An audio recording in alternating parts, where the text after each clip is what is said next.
Hello दोस्तों। और आज हम लोग रिपल्सर इंडक्शन मोटर के बारे में पढ़ेंगे, जो ज़्यादातर लोग पढ़ रहे हैं और इसके बारे में ये लोग सर्च कर रहे हैं। तो रिपल्सर इंडक्शन मोटर क्या होता है वही हम लोग को चलना है। ये जो रिपल्सर इंडक्शन मोटर होता है क्या है, तो बात करें रिपल्सन मोटर क्या होता है। एक रिपल्सन इंडक्शन मोटर होता है, रिपल्सन मोटर होता है।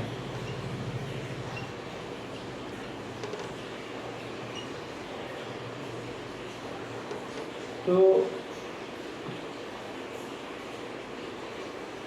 इसका नाम ही है रिपल्सन। रिपल्सन कब होता है? जब कुलाम एक वैज्ञानिक थे, उन्होंने कहा कि अगर दो पोलरिटी या दो समान आवेश या दो सेम मैग्नेटिक पोल सामने रहे तो अट्रैक्शन रिपल्सन फोर्स लगता है। तो इसी के सिद्धांत पर रिपल्सन मोटर हमारा काम करेगी। सब मोटर तो अट्रैक्शन के सिद्धांत पर काम कर रही हैं। जो सिंक्रोनाइज हो रही हैं वो अट्रैक्शन हो रही है, और जो सिंक्रोनाइज हो नहीं है वो रिपल्सन के सिद्धांत पर काम कर रही है। आज देखते हैं काम कैसे करेगी। अगर एक बात और है, अगर मेरी वीडियो अच्छी लग रही है, पढ़ाने का तरीका और बताने का तरीका अच्छा लग रहा है, तो लाइक और सब्सक्राइब करें, अपने दोस्तों के साथ शेयर कीजिए। तो आइए देखते हैं कैसे होता है। यहाँ का देखो, और रिपल्सन मोटर के ब्रश आपस में शॉर्ट सर्किट होते हैं। हम लोग देखते हैं रिपल्सन मोटर के ब्रश आपस में शॉर्ट सर्किट होते हैं। ठीक, थोड़ा हम लोग देखते हैं रिपल्सन मोटर कैसे ऑपरेट होती है।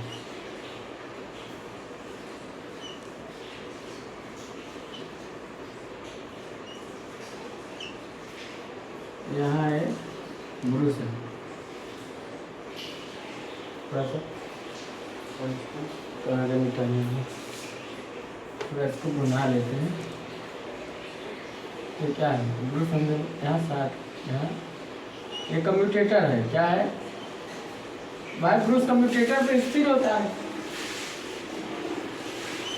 ये ब्रश हमने बना दिया। अब ब्रश के इस साइड में कंडक्टर है, एक साइड क्रॉस कंडक्टर रहेंगे, एक साइड डार्क कंडक्टर रहेंगे। क्रॉस में करंट की आती है और डार्क में करंट बाहर जाती है। ठीक, तो बात किया जाए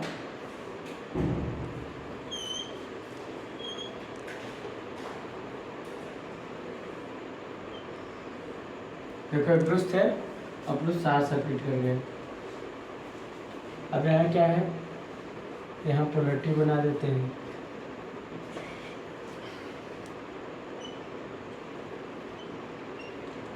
ठीक, तो यहाँ क्या है, पोलरिटी बनानी। यहाँ भी वही चीज़ करना है। ठीक, अब यहाँ क्या करना है, लपेट देना है, आपस में वाइंडिंग कनेक्ट रहती है। तो देखो, ये आपका जो है ये मैनेज है, ये क्या है, ये मैनेज। जब इस अक्ष पर रहती है, अभी हमने क्या किया, ये आपका एन हो गया और ये एस हो गया। जब इस अक्ष पर रहेगी तो कोई इंड्यूस्ड ईएमएफ नहीं होगा, क्योंकि ब्रश पर कोई लोड नहीं। ब्रश मतलब मोटर हमारा अभी घूम नहीं रही, स्टेबल कंडीशन है। जैसे हम क्या करते हैं, लोड देते हैं मोटर पर, तो हमारा क्या करता है, ब्रश हमने जैसे शिफ्टिंग किया है, यहाँ से पहला कंडीशन आप लोग बता लीजिए।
क्या है इस कंडीशन में, यहाँ भी स्टेबल है यूनिट पर हमारा कोई इंड्यूस्ड ईएमएफ नहीं हो रहा है। जैसे ही हम लोग सप्लाई देते हैं, क्या करते हैं, जैसे ही सप्लाई देते हैं, देखो अब जैसे ही सप्लाई दिए तो स्टेटर पर हम सिंगल फेज सप्लाई दिए, तो रोटर पे क्या है, इंड्यूस्ड ईएमएफ के कारण क्या है, म्यूचुअल इंडक्शन के कारण ई आया, और ई आया तो आई आया, आई आया तो करंट आया, फ्लक्स आया, ठीक। तो यहाँ हमने पहले इस पर क्या किया, अल्टरनेटिंग फ्लक्स दिया, अल्टरनेटिंग सप्लाई दी, अल्टरनेटिंग सप्लाई के कारण म्यूचुअल इंडक्शन नाम की घटना होती, म्यूचुअल इंडक्शन के कारण यहाँ ईएमएफ आया, ईएमएफ के कारण आई आया, करंट आया। तो अब हमारा ब्रश ऐसे हो जाएगा, तो क्या होगा, अब ब्रश हमारा ऐसे घूम जाएगा। तो थोड़ा सा हम इसको मिटाना चाहेंगे, अब ब्रश हमारा ऐसा हो जाएगा, यहाँ कंडीशन पर हो जाएगा। तो अब क्रॉस, अब गोला इधर हो जाएगा, सेकंड कंडीशन ये हो गया आपका। तो ये हमने अच्छे से हो गया, अरे क्रॉस, अब ब्रश यहाँ cross cross cross cross cross dot dot dot dot. अब देखिए इस कंडीशन में क्या हुआ, हमारा ब्रश यहाँ था, अब यहाँ से यहाँ आ गया, अब ये एंगल बना दें थीटा, क्या बना, थीटा। अब ये ब्रश है, ठीक, चलो ब्रश, अब एंगल बने। अब क्या है आपका, इस कंडीशन में स्पार्किंग भी होती है, जब ब्रश हमारा यहाँ से यहाँ शिफ्टिंग होता है, स्पार्किंग होती है, इंड्यूस्ड ईएमएफ भी जनरेट होता है, इंड्यूस्ड ईएमएफ भी जनरेट होता है, ठीक। इस कंडीशन में हमारा इंड्यूस्ड ईएमएफ भी जनरेट होता है। ये कंडीशन आप लोग बना लीजिए, ब्रश शिफ्टिंग में यहाँ से यहाँ तक। ये थीटा क्या है, brush shift angle, shift angle. जब हम स्टेटर को सिंगल फेज सप्लाई देते हैं, रोटर में जैसे सप्लाई देते हैं तो हमारे रोटर में इंड्यूस्ड ईएमएफ उत्पन्न होता है, इंड्यूस्ड ईएमएफ उत्पन्न होता है, तो इंड्यूस्ड ईएमएफ के कारण करंट फ्लो होती है, जिससे हमारा ब्रश शिफ्टिंग होता है यहाँ से। अब यहाँ ब्रश क्या है, देखो यहाँ एन पोलरिटी जनरेट कर लेगी यहाँ से, तो क्या करेगी, एन, तो इस इधर हाँ, तो यहाँ एन और एस, मतलब सेम पोलरिटी जनरेट कर लेगी। रोटर अपना एक जो रोटर है अपना सेम पोलरिटी स्टेटर के समान जनरेट कर लेगी, जो क्या करेगी, यहाँ एक रिपल्सन फोर्स जनरेट होगा, इसके बीच में क्या होगा, रिपल्सन फोर्स जनरेट होगा, जो इसे इधर ढकेलेगी, फिर ये इसे इधर ढकेलेगी। मतलब उससे क्या हो रहा है, हमारा अब रोटर एक दिशा में घूमने लगेगा, तो अब हमारा रोटर घूमना चालू होगा, इसे बोलते हैं रिपल्सन फोर्स। इसे छोड़ो, सुनो, यहाँ रिपल्सन फोर्स, तो यहाँ रिपल्सन फोर्स लग गया दोनों पोलरिटी के बीच में, रिपल्सन फोर्स, और रिपल्सन फोर्स के कारण हमारा कम्यूटेटर या रोटर घूमने लगा। तो एक ब्रश शिफ्ट एंगल है, शिफ्ट कर दिया, तो उतार लीजिए, सेकंड कंडीशन है।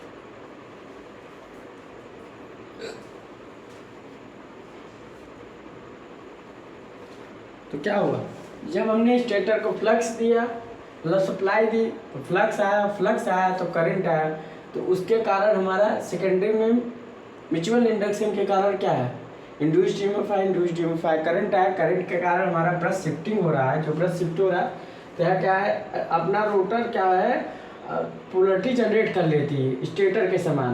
तो यहाँ एन है तो यहाँ एन है, यहाँ एस है तो एस है, तो उसके कारण क्या होता है, सेम कुलाम का यहाँ नियम लग जाता है। कुलाम ने कहा कि अगर हमारा फर्स्ट, मतलब कुलाम का फर्स्ट लॉ कहता है कि अगर देन सेम पोलरिटी होती है तो वहाँ रिपल्सन फोर्स लगता है, वहाँ रिपल्सन फोर्स कारण हमारा एक फोर्स इधर लग रहा है, एक फोर्स इधर, इधर रिपल्सन करेगा, इधर रिपल्सन करेगा, तो हमारा क्या रोटर एक दिशा में घूमना चालू कर देगा। ठीक, हमारा रोटर घूमना चालू कर दे। और जब हमारा ब्रश ऐसे घूमता है, तो क्या स्पार्किंग भी होती है। एक प्रॉब्लम इसमें आती है स्पार्किंग। ठीक,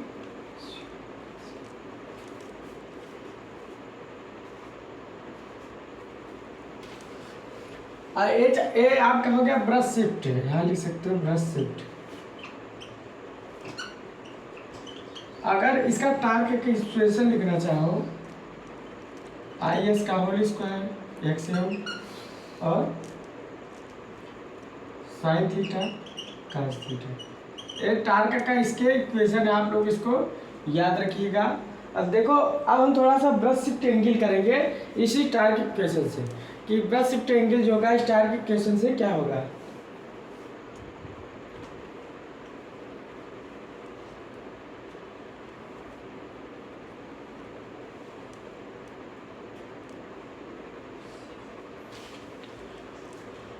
उसको ताले होंगे, अगर हम 90 डिग्री पर देखो, अगर ब्रश में यहाँ कर देगा तो क्या है, टार्क से कैसे से पूरा देखते हैं।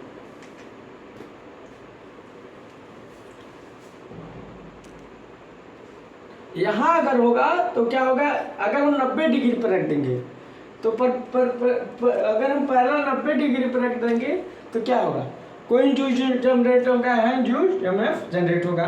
थोड़ा सा हम क्या करेंगे, ब्रश शिफ्ट एंगल पर हम लोग थोड़ा सा इफेक्ट ऑफ ब्रश एंगल पर हम लोग थोड़ा सा इसको चर्चा करेंगे। इसको ताली हो गए। तो क्या है आपका, ये आपका क्या है, हमने उसमें बनाया ना स्टेटर, बनाया है, तो क्या हुआ आपका एक्सएम क्या है, थोड़ा एक्सएम के बारे में। एक्सएम आपका क्या है, म्यूचुअल फ्लक्स है, mutual flux reference to stator,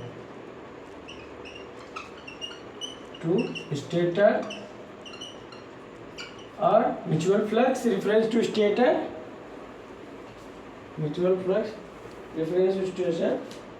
when both axis coincide, जब दोनों एक्सिस कोइंसाइड होंगे, when both axis coincide. I S क्या है, स्टेटर करंट है,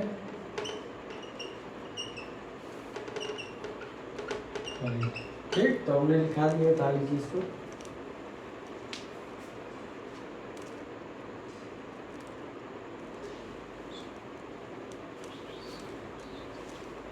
तो देखा जाए, अगर हम एक हैंडल का या हेडिंग डाल सकते हैं, effect of brush shift angle, ठीक है, ब्रश शिफ्ट एंगल। तो जो ब्रश शिफ्ट एंगल है उसका इफेक्ट क्या होगा, थोड़ा सा हम इसके बारे में हेडिंग डाल के पढ़ेंगे। तो देखा जाए, हमारा ये फार्मूला है, अगर हम थीटा बराबर मतलब 0 रख दें, तो हमारा, अगर इस फार्मूले में क्या रखोगे, यमनी अक्ष पर जब सीधा रख दिए मतलब हमारा ब्रश शिफ्टिंग नहीं हो, तब उस कंडीशन में क्या होगा, उस कंडीशन में अगर साइन कास थीटा, साइन 0 = 0 और कास 0 = 1, मतलब पूरा टोटल 0, तो टार्क 0 हो गया, नो इंड्यूस्ड ईएमएफ, तो ईएमएफ क्या हो गया, 0, ईएमएफ 0, मतलब ईएमएफ 0 हो गया, कोई इंड्यूस्ड।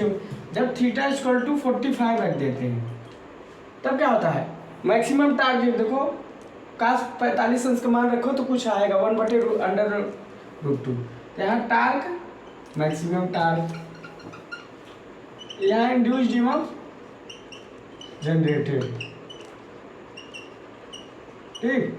अब थीटा डिग्री 90 रखोगे, अगर हमारा ब्रश इस शिफ्ट, पहले तो हमारा ब्रश इस शिफ्ट पर जब आ गया, इस शिफ्ट पर, ए वाली शिफ्ट, तब तो है। अगर हमारा ब्रश सीधा स्ट्रेट आ जाएगा, सीधा स्ट्रेट है, इसको ऐसे समझिए, तो यहाँ क्या होगा, 90 से रखोगे तो 0 हो जाएगा, तो टार्क भी 0 हो गया, ईएमएफ नॉन ड्यूजिबल।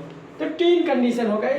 तो हम यहाँ क्वेश्चन एक पूछता है कि ज़्यादातर टॉपिक की पूछेगा कि अगर हमारा जब थीटा एंगल ब्रश का कितना एंगल रहेगा, मतलब थीटा जो ब्रश एंगल होगा कितना एंगल रहेगा कि हमारा मैक्सिमम टार्क जनरेट होगा।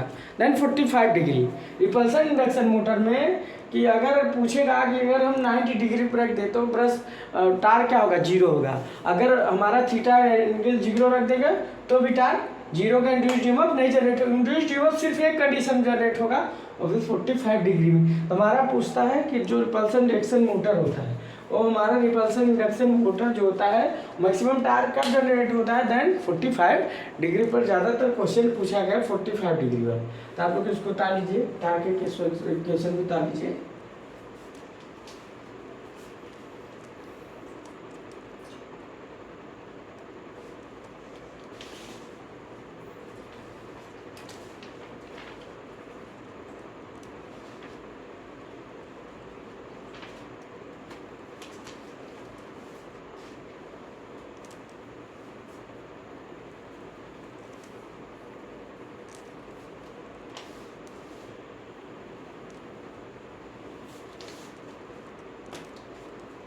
अगर हम इसका क्या बनाएं, इसको ताली हो गए, अगर इसका डायग्राम बनाएं, क्या बनाएं, डायग्राम टार्क और थीटा के बीच, टार्क और थीटा के बीच यहाँ अगर हम बना दें, नहीं हो पाएगा। इधर तो ताली हो गया आप लोग। इफेक्ट आप ब्रश शिफ्टेंगे,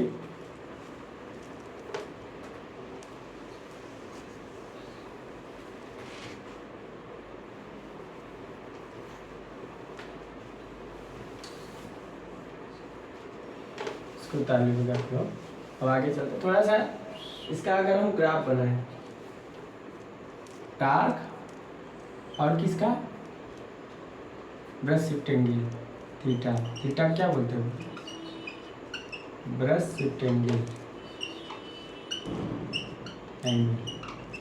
अब हम थोड़ा टार्क बनाए, तो ये टार्क है, थीटा है, यहाँ टार्क 0 होगा कब, जब हमारी मोटर स्टेबल कंडीशन में, तो टार्क 0। अब यहाँ से कहीं ना कहीं टार्क तो मैक्सिमम होगा ही, यहाँ टार्क मैक्सिमम, और यहाँ टार्क क्या है, अब देखो यहाँ 45 डिग्री है, यहाँ 0 डिग्री, यहाँ 90 डिग्री। तो यहाँ 90 डिग्री पर टार्क क्या है, आपका टार्क क्या है, 0 है। यहाँ भी टार्क 0, यहाँ भी टार्क 0, मगर यहाँ टार्क मैक्सिमम है।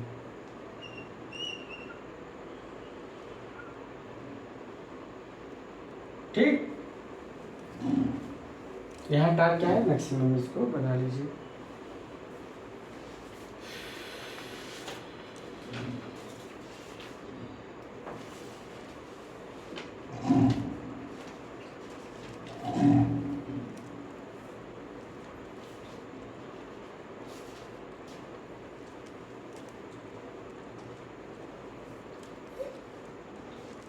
अगर हम इसका टार्क और स्पीड कैरेक्टरिस्टिक खींचे, क्या खींचे, टार्क और, मान लीजिए टार्क है, यह आपका स्पीड है,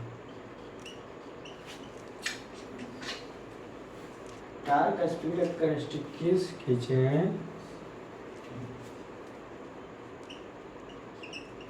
क्या स्पीड है, यहाँ से, इसका मतलब क्या है, अब इसका मतलब आपको यहाँ तो स्पीड 0 है, जब आपकी स्पीड क्या है, 0 है, ये आपकी स्पीड 0 है, टार्क स्पीड का हिस्ट्री में यहाँ तो स्पीड 0 मतलब टार्क मैक्सिमम है। तो इसलिए इसका हम प्रयोग कहाँ करते हैं, हाई स्टार्टिंग टार्कों में। इसका प्रयोग कहाँ करते हैं, जहाँ हाई स्टार्टिंग टार्क हो, मगर मॉडरेट करंट भी होता है इसका, मॉडरेट करंट भी, हाई स्टार्टिंग टार्क देखिए, स्पीड 0 पर हाई स्टार्टिंग टार्क,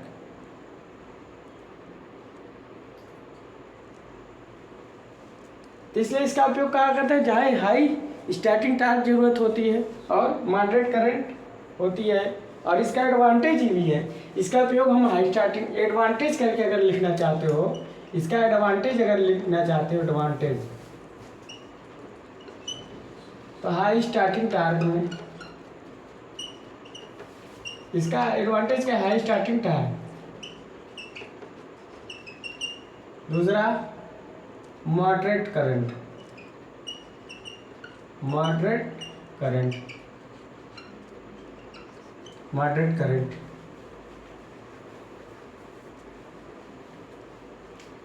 तीसरा नो सैचुरेशन और नो आर्मेचर रिएक्शन। चौथा नो आर्मेचर रिएक्शन।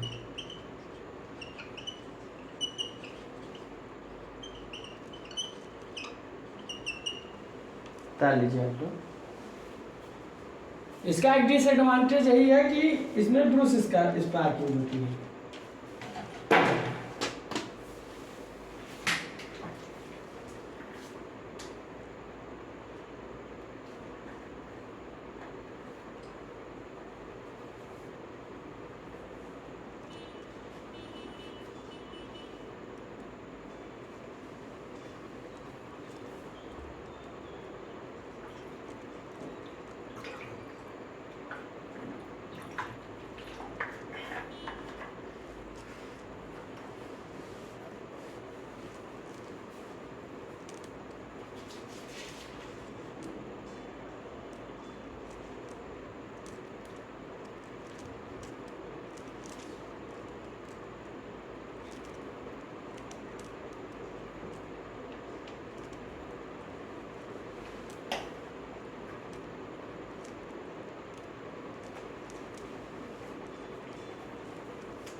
अगर पूछा जाए, एक चीज पूछता है, इसका यूज कहाँ होता है, यूज लिख लीजिए। जैसे छोटी खराब मशीनों में, स्मॉल खराब मशीनों में या कंप्रेसर में,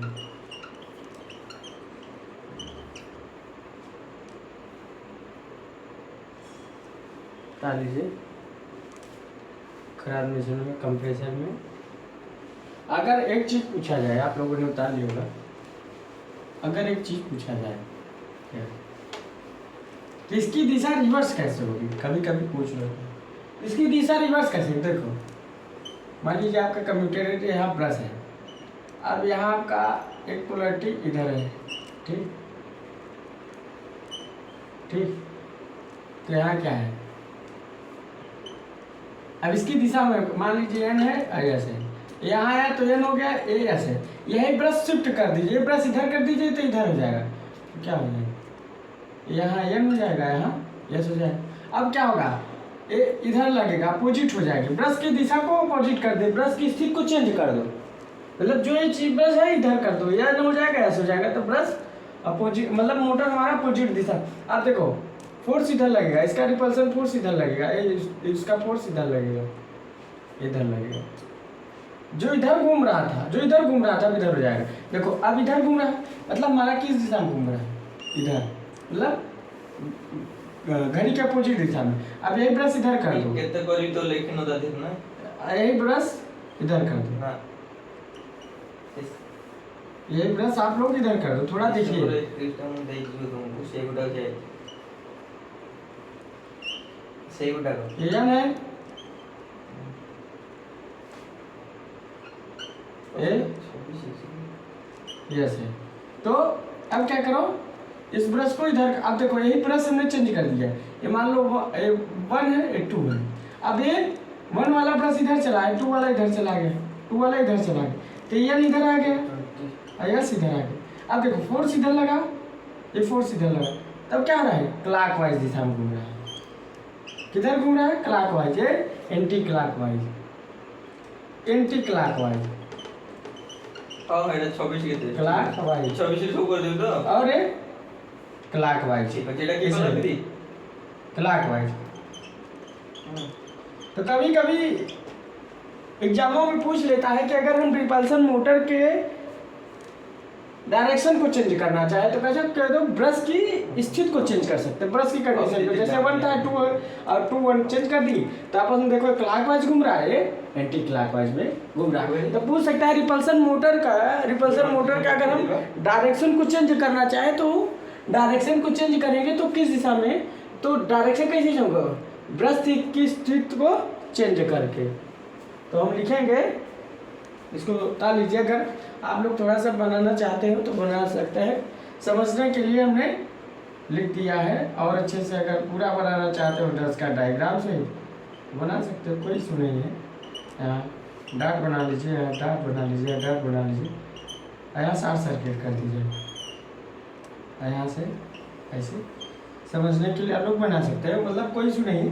ये आपका क्या हो गया, ये एंटी क्लॉकवाइज है, मतलब ऐसे घूम रहा है, ऐसे घूम रहा है, इसलिए कभी एग्जामों में पूछ लेता है।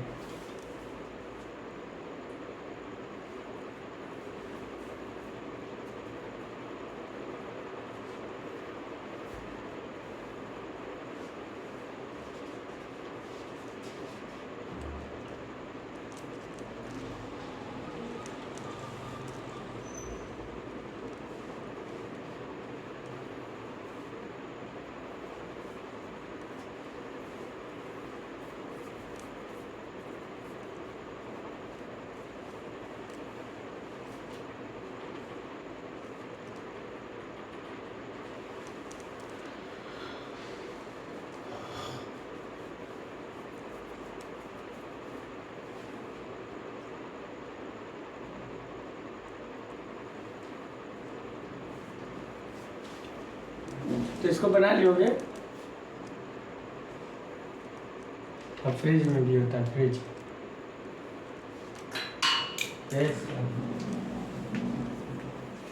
इसका यूज क्या हो रहा है, फ्रिज में।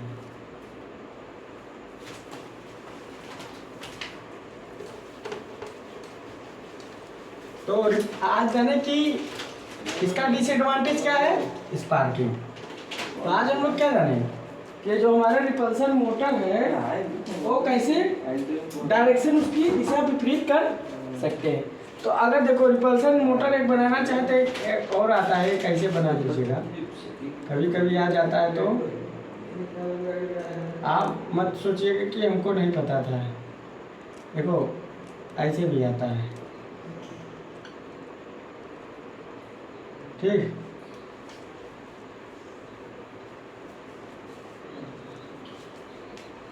और ये आपस में शॉर्ट सर्किट हो गया। ये कम्यूटेटर है, क्या है,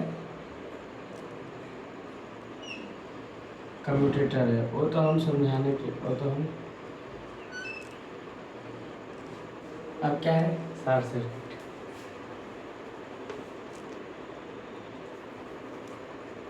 तो अब क्या है, यहाँ हमने ब्रश बनाए,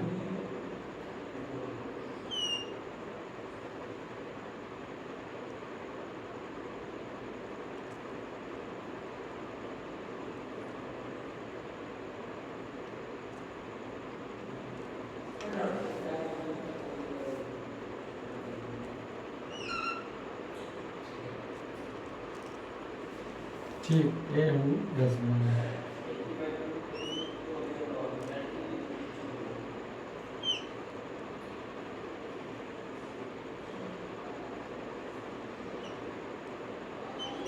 अब ब्रश आपस में शॉर्ट सर्किट कर दिए हैं। ये ब्रश है, क्या है, ब्रश है, ब्रश क्या है, शॉर्ट सर्किट हो गया, ब्रश आपस में शॉर्ट सर्किट, ये आपस में ब्रश है।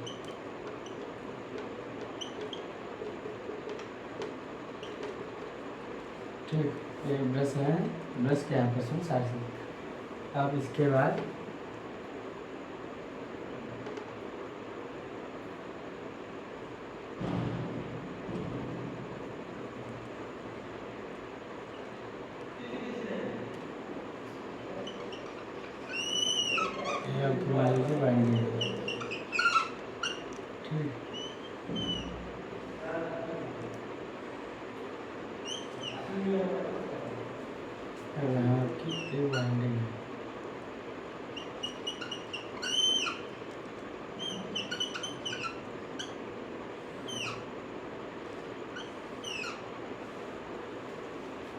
70 प्लस वाली से हमें प्रयास करूँगा जरा पता लग जाए कि यहाँ इसकी वाइंडिंग है।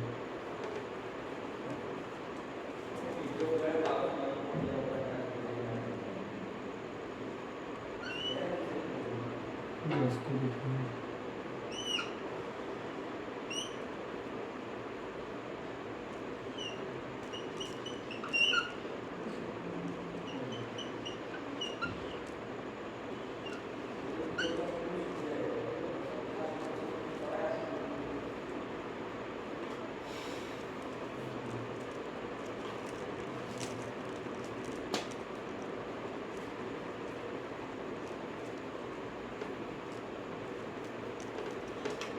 अगर इसका ग्राफ बनाना चाहे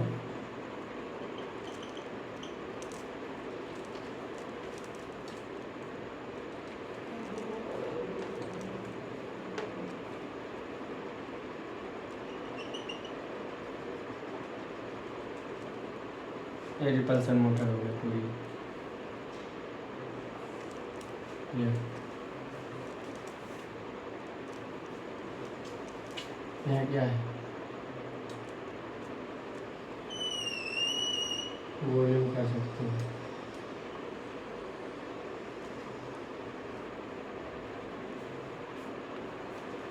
इसको और अगर दिखाने के लिए छोटा और अच्छा बनाने के लिए बोला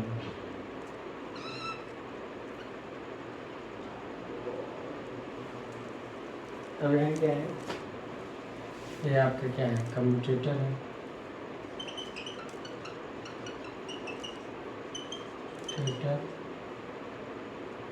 और आपका brush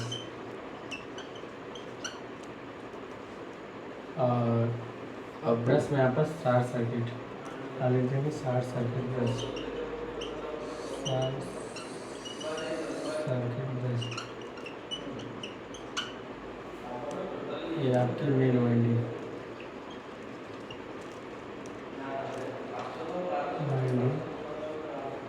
auxiliary winding main winding main winding है मेन वाइंडिंग एक ही वाइंडिंग है दो वाइंडिंग यहाँ से सिंगल पे सप्लाई ऐसे सप्लाई अब बना लीजिए। आपका ये भी कहीं कहीं पूछ लेता है इसको आप याद रखिएगा कम्यूटेटर ब्रश कहीं कहीं एग्जामों में आपका ये भी पूछ लेता है तो आपको भूलना नहीं है।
ताली होंगे। अगर ये आपका रिपल्सन मोटर, एक पूछता है रिपल्सन इंडक्शन मोटर। देखो कुछ नहीं करना है,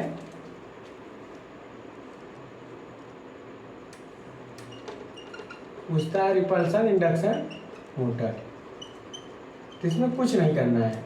कभी कभी क्या होता है, रिपल्सन और रिपल्सन इंडक्शन मोटर क्या पहचानने में दिक्कत आ जाती है, तो उनका हम डिफरेंस कैसे करें।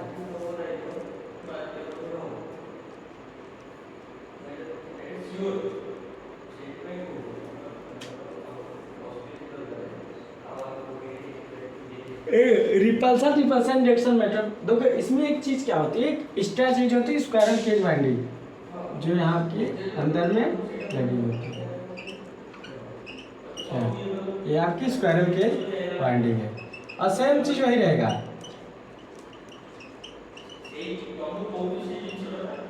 बस इसमें थोड़ा सा डिफरेंस यही है कि स्क्वायरल केज वाइंडिंग इसमें रिपल्सन इंडक्शन में लगी होती है। हाँ, इसमें और दो तीन चीज और खाते हैं, इसको जाने कैसे। अगर हम इसको हम सीधा सप्लाई से लाइन से जोड़ रहे हैं, मोटर जैसे पूर्ण गति पर पहुंचती है, हम ब्रश को कम्यूटेटर से ऊपर उठा लेते हैं, तो उस कंडीशन में जो इसकी स्पीड होती है वही रिपल्सन इंडक्शन मोटर हो जाती है। मतलब जैसे हम इसको सप्लाई से जोड़ दी, लाइन से जोड़ दी, और मोटर पूर्ण गति पर हो गए। अब ब्रश को हमने कम्यूटेटर से उठा लिया, जैसे ब्रश को हमने कम्यूटेटर से उठा लिया, संपर्क नहीं है, तो नो स्पार्किंग। तो उससे क्या होगा, हमारा जो उस कंडीशन में हमारा जो मोटर ऑपरेट होगा वो रिपल्सन इंडक्शन मोटर होगी। समझ गए। तो repulsion induction motor, repulsion motor में क्या अंतर है। और एक चीज और है, इसका हाई स्टार्टिंग टार्क अधिक होता है, और high starting torque speed regulation constant होता है, पावर फैक्टर भी अच्छा होता है। तो इसलिए इसका यूज कंप्रेसर, घरेलू फ्रिज और मशीन टूल्स में आदि इत्यादि में करते हैं इसका लगभग।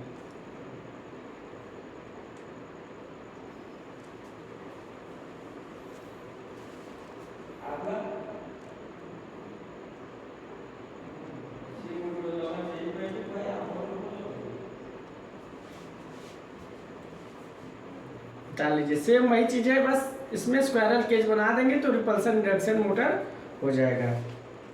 और ये लगभग इसमें 10 HP तक लगभग बनाई जाती हैं। इसको ताल लीजिए, फिगर डायग्राम वही है। रिपल्सन इंडक्शन मोटर में कुछ नहीं अंतर है, बस डायग्राम का अंतर है। इसको थोड़ा सा बाहर बना लीजिएगा, ये बाहर रहेगा।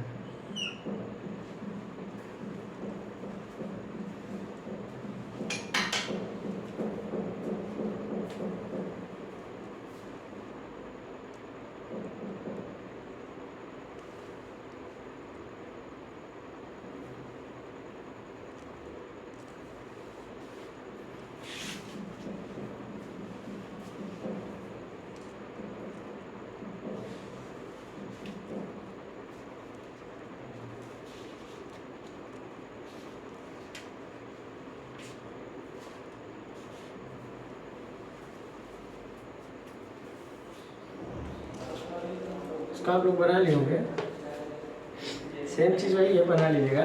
अब देखो थोड़ा सा अगर हम देखें तो रिपल्सन इंडक्शन मोटर बता दिए, रिपल्सन मोटर बता दिए, इसका ग्राफ भी बना दिए। तो एक चीज़ हम देखें कि रिपल्सन इंडक्शन जो मोटर होती है, repulsion induction motor RIM repulsion induction motor, पहली बात तो ये 10 HP तक बनाई जाती है। हाई स्टार्टिंग टार्क होता है, लिख लीजिएगा टार्क। और तीसरी बात स्पीड रेगुलेशन कांस्टेंट, ये सब याद रखिएगा, पूछता है। कांस्टेंट, स्पीड रेगुलेशन कांस्टेंट, और पावर फैक्टर इम्प्रूव, कास भाई इम्प्रूव।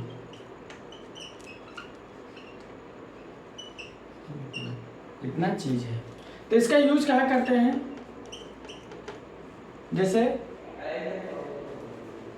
डोमेस्टिक फ्रिज में, कहाँ डोमेस्टिक फ्रिज में, फ्रिज और मशीन टूल्स में,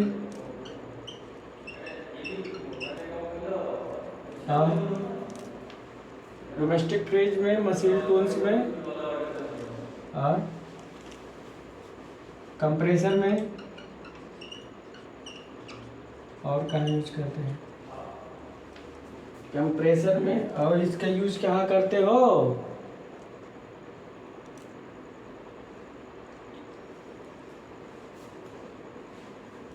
लिफ्ट में, हाइस्ट में, और पेट्रोल पंप। इट इज ताली।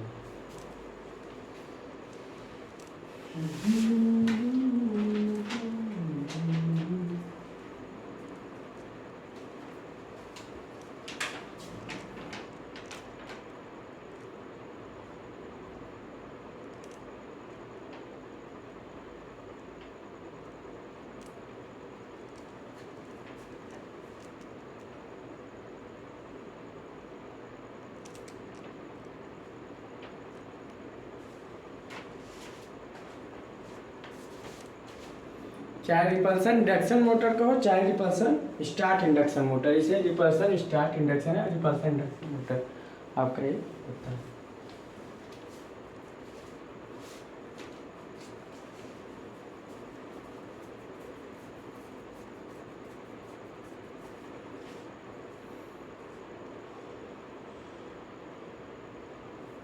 तो अगर देखा जाए रिपल्सन मोटर का जो कैरेक्टरिस्टिक होता है वो स्माइलर डीसी कंपाउंड मोटर की तरह होता है।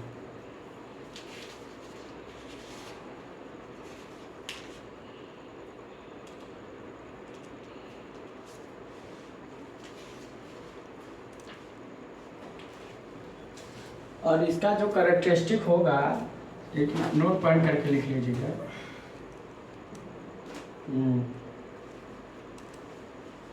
Characteristic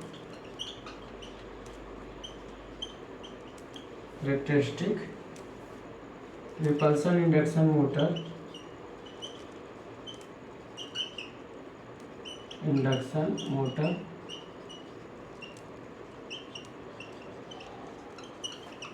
characteristic repulsion induction motor same as DC cumulative compound motor.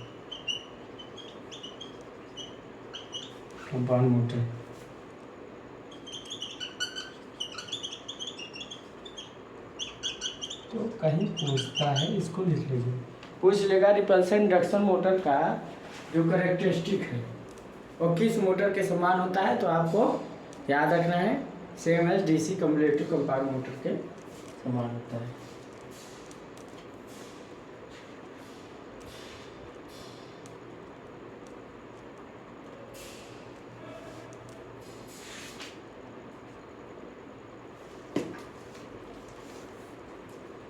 तो आज आपका यह है कि repulsion motor, repulsion induction motor दोनों लगभग समाप्त हो गया।